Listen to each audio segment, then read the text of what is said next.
ওম নমঃ শিবায়। জয় মা নীলষষ্ঠী। বছরের পর বছর ব্রত পালন করেও সন্তানের মুখ দেখতে পাননি ব্রাহ্মণ দম্পতি। কেন জানেন? নীলষষ্ঠীর ব্রতকথা এক অপার বিশ্বাসের কাহিনী।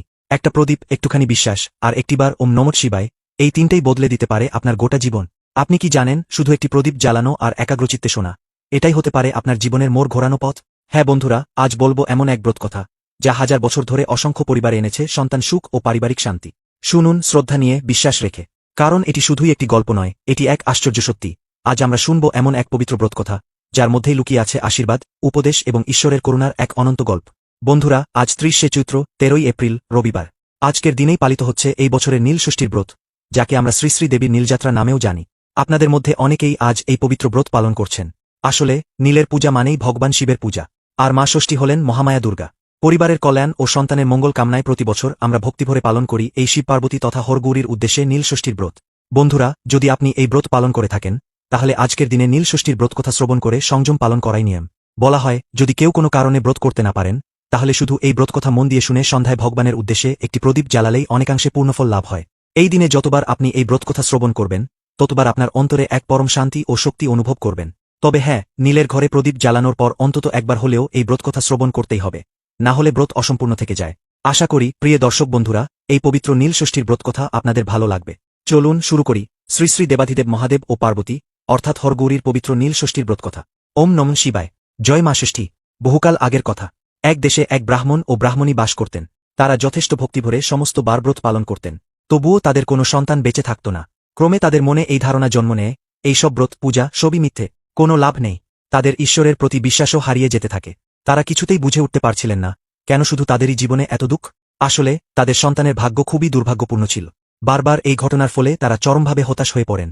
তারা দুজন মিলে স্থির করেন, এমন অবস্থায় আর এই স্থানে থাকব না, বরং সব ছেড়ে দিয়ে তীর্থযাত্রায় বেরিয়ে পড়াই ভালো। এইভাবে তীর্থ দর্শন করতে করতে একদিন তারা পৌঁছালেন কাশীধামে, সরজু নদীর তীরে। ব্রাহ্মণ তখন স্ত্রীকে বললেন, চলো এই পবিত্র জলে ডুবে জীবন শেষ করি। বংশ রক্ষার জন্য যখন একটি সন্তানও রইল না, তখন বেঁচে থেকে লাভ কি? এইভাবে তারা গঙ্গার তীরে চরম দুঃখে বিলাপ করছিলেন। ঠিক তখনই হঠাৎ এক বৃদ্ধা তাদের সামনে উপস্থিত হন। তিনি জিজ্ঞেস করেন, রে, তোরা এমন কান্নাকাটি করছিস কেন? ব্রাহ্মণী উত্তর দেন, মা, তোমায় বলেই বা কি হবে? অনেক সন্তান হয়েছিল আমাদের, ছেলে মেয়ে, কিন্তু কেউ বাঁচল না। তাই আমরা ভাবছি এই সব ব্রত, ঠাকুর দেবতা সবই মিথ্যে। আমরা তো কোনো ব্রত বাদ দিইনি, তবে কেন এই অবস্থা? অনেক পুজো করেও ফল মেলেনি, এখন কি করব বলো? ব্রাহ্মণীর এই কথা শুনে বৃদ্ধা মৃদু হেসে বললেন, এই সব হয়েছে তোমাদের অহংকারের কারণে। শুধু নিয়ম করে ব্রত পালন করলেই হয় না, ভগবানের উপর গভীর বিশ্বাস রাখতে হয়, হৃদয় পবিত্র রাখতে হয়, এবং সবার প্রতি বিনম্র হতে হয়। একাগ্রচিত্তে ভক্তি ও নিষ্ঠার সঙ্গে ঈশ্বরকে ডাকতে হয়। কিন্তু তোমরা তো সদ্যজাত সন্তানের কান্না শুনে অহংকারে বলতে, বাঁচলেই হলো, আপদ গেলেই বাঁচি। এই অহংকারই আজ তোমাদের এই দুর্ভাগ্যের কারণ। ব্রাহ্মণী কাঁদতে কাঁদতে বৃদ্ধার পা ধরে বললেন, বলুন মা, আপনি কে? বৃদ্ধা তখন আশীর্বাদের কণ্ঠে বললেন, আমি মা ষষ্ঠী, সন্তান দাত্রী, সন্তান অধিষ্ঠাত্রী এবং রক্ষাকর্ত্রী। এবার আমার কথা মন দিয়ে শোনো। এই চৈত্র মাসে তুমি সন্ন্যাস নেবে এবং ভক্তিভরে শিবের পূজা করবে। সংক্রান্তির আগের দিন উপবাস করে নীলাবতীর পূজা দেবে এবং নীলকণ্ঠ শিবের ঘরে প্রদীপ জ্বালাবে। তারপর আমাকে প্রণাম করে জল গ্রহণ করবে। একে বলা হয় নীলষষ্ঠী ব্রত। এই কথা বলেই মা ষষ্ঠী অদৃশ্য হয়ে গেলেন।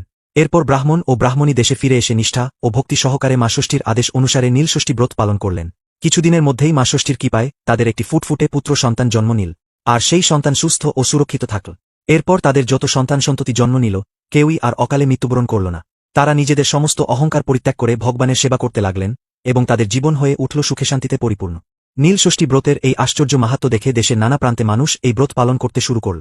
বন্ধুরা, তাই সব সময় মনে রাখবেন, ঠাকুর দেবতার পূজা অর্চনা করে কখনোই অহংকার করা উচিত নয়, বরং ঈশ্বরের সান্নিধ্যে এলে আমাদের হৃদয়ে আরও বিনয়ী হওয়া উচিত। আর হ্যাঁ, বাহ্যিক আড়ম্বর করে হাজার ব্রত পালন করলেও যদি আপনার মনে ভক্তি, নিষ্ঠা ও বিশ্বাস না থাকে, তাহলে সেই ব্রত ফলপ্রসূ হবে না। তাই বলি, ভগবানের পূজা করুন সম্পূর্ণ নিষ্ঠা, ভক্তি এবং বিশ্বাস নিয়ে। দেখবেন, যেই উদ্দেশ্যে আপনি ব্রত করেছেন, তা একদিন নিশ্চিতভাবে পূর্ণ হবেই হবে। আশা করি নীলষষ্ঠীর এই ব্রতকথাটি আপনাদের ভালো লেগেছে। ভালো লাগলে লাইক ও শেয়ার করতে ভুলবেন না, যাতে সকলে এর মাহাত্ম্য জানতে পারে। ব্রাহ্মণ ও ব্রাহ্মণী সেইমতো নীলষষ্ঠীর ব্রত পালন করলেন। অল্প সময়ের মধ্যেই তাদের কোল আলো করে ফুটফুটে সন্তান জন্ম নিল, এবং এরপর যত সন্তান হয়েছে সবাই সুস্থ ও সুরক্ষিত ছিল। শুধু বাহ্যিক আচারে নয়, সত্যিকার ভক্তি আর বিশ্বাসেই আছে ঈশ্বরের সান্নিধ্য। ঈশ্বরের কৃপা পেতে হলে বাহ্যিক আড়ম্বর নয়, দরকার ভক্তি, বিশ্বাস আর বিনয়। বন্ধুরা, মনে রাখবেন, ভগবানের কাছে কখনোই অহংকার নয়, চাই নিঃস্বার্থ শ্রদ্ধা ও হৃদয় থেকে ডাক। যেখানে ডাক শুনলেই ছুটে আসেন ভগবান শিব, সেখানে বিশ্বাস কখনো বিফলে যায় না। একটি ভাঙা মন্দির, এক অবহেলিত গ্রাম, আর এক অনাথ কিশোর, এই তিনটি উপাদানে গড়ে উঠেছিল এমন এক অলৌকিক কাহিনী, যা শুনলে আপনি নিজেই বলবেন, শিব শম্ভু ছাড়া কেউ পারে না এমন মহিমা দেখাতে। পশ্চিমবঙ্গের পুরুলিয়ার এক পাহাড়ি গ্রামের নাম চন্দ্রপুর। সেই গ্রামে ছিল একটি পুরনো শিব মন্দির। বহু বছর ধরে পরিত্যক্ত, মন্দিরের গায়ে জঙ্গলের ছাপ, ভেতরে কেউ পা রাখে না। লোকজন বলে ওখানে নাকি রাতের বেলায় শিব স্বয়ং ধ্বনি তোলেন, ওম নমঃ শিবায়। গ্রামের লোকজন ভয় পায়, কেউ মন্দিরে যায় না। কিন্তু একজনই ছিল সাহসী, এক কিশোর, নাম বিনয়। ছোটবেলায় মা বাবা হারিয়ে আশ্রমে বড় হয়েছে, এখন গ্রামে একাই থাকে। তার সব কিছুই ছিল একটা মাটির প্রদীপ, কিছু শুকনো ফুল, আর শিব ঠাকুরের প্রতি অপার ভক্তি।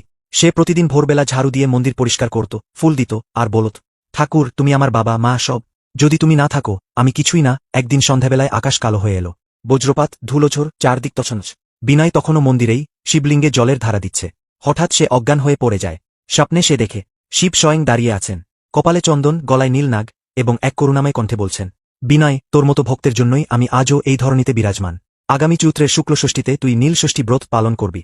নীল কুমুদিনী ফুল জোগাড় কর, আমার জন্য নীল বসনে পূজা কর। তোর জীবনে যা অভাব আছে আমি তা পূরণ করব। পরদিন সকালে জ্ঞান ফিরতেই বিনয় সব মনে পড়ে। সে দিন গুনতে থাকে। অবশেষে এল সেই দিন, চৈত্র মাসের শুক্লষষ্ঠী। বিনয় আগের দিন থেকেই ফুল সংগ্রহ করে নিজের হাতে বানানো মাটির প্রদীপ জ্বালিয়ে শিবকে নীল বসন পরিয়ে পূজা শুরু করে। সে বল, হে নীলকণ্ঠ, আমার কোনো চাওয়া নেই, শুধু এই মন্দির আবার যেন পূজায় মুখর হয়, লোকজনের ভয়ে যেন ভক্তিতে পরিণত হয়। আমি না থাকলেও যেন কেউ অন্তত তোমায় ডাকে, এই আমার প্রার্থনা। পরদিন সকালে পুরো গ্রাম অবাক হয়ে দেখে মন্দিরের ওপর যেন এক দেবীয় আলো বিচ্ছুরিত হচ্ছে। একজন ব্রাহ্মণ এসে জানায়, রাত্রে স্বপ্নাদেশ পেয়েছেন শিবের, তাকে এখানে এসে পূজা শুরু করতে বলা হয়েছে। গ্রামের লোকেরা ভয় ভুলে ধীরে ধীরে মন্দিরে আসা শুরু করে। বিনয় সেই গ্রামের পুরোহিত হয়, আর বছর বছর সেখানে ধুমধাম করে হয় নীলষষ্ঠী পূজা। গ্রামটি আজও বিখ্যাত, আর বলা হয় চন্দ্রপুর শিব মন্দিরে শিব নিজে পুজো নেন, কারণ সেখানে এক ভক্ত নিজের সব কিছু উজাড় করে দিয়ে বলেছিল, ওম নমঃ শিবায়। সত্যিকারের ভক্তি কখনো প্রচার চায় না, শুধু চায় ভগবানের সান্নিধ্য। নীলষষ্ঠীর ব্রত সেই উপলব্ধির এক মহৎ মাধ্যম। বন্ধুরা, এই কাহিনী শুধু শিবের অলৌকিক শক্তি নয়, বরং আমাদের মনে করিয়ে দেয় একজন ভক্তের আন্তরিক বিশ্বাস, নির্লোভ প্রার্থনা এবং নিঃস্বার্থ সেবা কিভাবে এক ভগ্ন মন্দিরকেও তীর্থক্ষেত্রে পরিণত করতে পারে। আজও যারা সত্যিকারে মন থেকে নীলষষ্ঠী ব্রত পালন করেন, তাদের জীবনে আসে শক্তি, শান্তি ও শিবের করুণা। অন্যদিকে একইভাবে ভগবান মহাদেব যদি স্বয়ং আপনাকে স্বপ্নে নির্দেশ দেন, তবে আপনি কি সেটিকে অবহেলা করবেন? একটি ছোট্ট প্রদীপ, এক ফোঁটা বিশ্বাস, আর একবার ওম নমঃ শিবায় উচ্চারণ, এই তিনটেই বদলে দিয়েছিল এক অসহায় দম্পতির জীবনের পুরো অধ্যায়। বন্ধুরা, আজ বলবো এমন এক বাস্তব কাহিনী, যেখানে ঈশ্বরের করুণা ছুঁয়ে গিয়েছিল এক নিঃসন্তান পরিবারের হৃদয়। অনেক দিন আগের কথা। পূর্ববঙ্গের এক ছোট গ্রামে বাস করতেন এক কৃষক ও তার স্ত্রী, নাম রঘুনাথ ও গায়ত্রী। দুজনেই অত্যন্ত ধর্মভীরু, পরিশ্রমী এবং ভগবান শিবের পরম ভক্ত। প্রতিদিন সূর্যোদয়ের আগে তারা গঙ্গার জল এনে শিবলিঙ্গে নিবেদন করতেন। উপবাস, ব্রত, পূজা সবই করতেন, কিন্তু তবুও একটিও সন্তান তাদের ভাগ্যে জুটছিল না। বারবার গর্ভধারণ হলেও সন্তান জন্ম নিত না বা জন্ম নিয়ে বাঁচত না। একে একে বছর কেটে যায়। গায়ত্রীর চোখে দিনরাত জল। গ্রামের লোকজন পর্যন্ত বলতে শুরু করে, শিব যদি সত্যিই সন্তানের দাতা হন, তবে রঘুনাথের ঘরে এত দুঃখ কেন? রঘুনাথ হতাশ হয়ে পড়েন। এক রাতে গায়ত্রী কান্নায় ভেঙে পড়লে রঘুনাথ আকাশের দিকে তাকিয়ে কাপা গলায় বলেছিলেন, হে মহাদেব, যদি সত্যিই আপনি সব জানেন, তবে এবার একটু আপনার দয়া বর্ষণ করুন। রঘুনাথ স্বপ্নে দেখলেন এক শ্বেতবসনা দেবী, যার কণ্ঠে ছিল অপার শান্তি। তিনি বললেন, আমি মা ষষ্ঠী।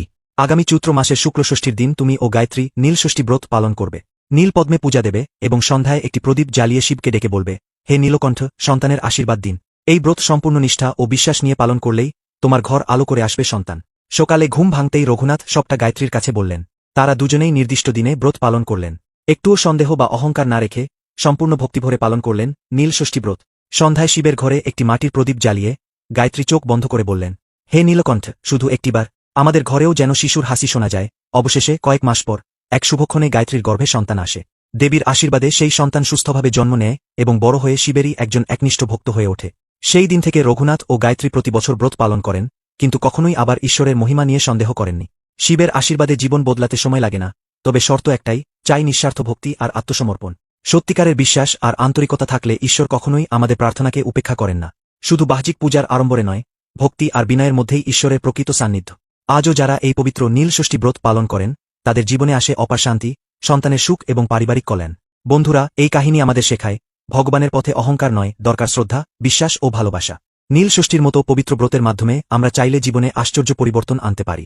ভগবান শিব ও মা ষষ্ঠীর করুণা লাভ করতে চাইলে আমাদের প্রয়োজন নির্হংকারিতা, আন্তরিকতা ও ভক্তির গভীরতা। বাহ্যিক রীতিনীতির বাইরে গিয়ে হৃদয়ের সত্যতা দিয়েই আমরা ঈশ্বরের আশীর্বাদে ধন্য হতে পারি। মানুষ যদি শুধু বাহ্যিক পূজা বা ব্রত পালন করেই থাকে, কিন্তু তার আন্তরিকতা এবং সম্পর্ক সঠিক না থাকে, তবে ঈশ্বরের আশীর্বাদও পূর্ণভাবে পাওয়া যায় না। জীবনে সন্তুষ্টি, শান্তি এবং আশীর্বাদ আসবে যখন আমরা একে অপরকে সত্যিকারে ভালোবাসি এবং ঈশ্বরের প্রতি আমাদের মনোভাব সঠিক হয়। এটা আমাদের জানিয়ে দেয়, যে কোনো ব্রত বা সাধনা শুরু করার আগে আমাদের মনোবল ও সম্পর্ক সঠিকভাবে গড়ে তুলতে হবে। সৎ ভালোবাসা ও আন্তরিকতা ছাড়া কিছুই পূর্ণতা লাভ করতে পারে না। আপনার যদি এই গল্প ভালো লেগে থাকে, যদি এই কাহিনী আপনাদের হৃদয় ছুঁয়ে যায় তাহলে দয়া করে লাইক, শেয়ার ও কমেন্ট করুন। আর এমন আরও পবিত্র ও অনুপ্রেরণামূলক কাহিনী পেতে আমাদের চ্যানেলটি সাবস্ক্রাইব করতে ভুলবেন না। ওম নমঃ শিবায়। জয় মা ষষ্ঠী।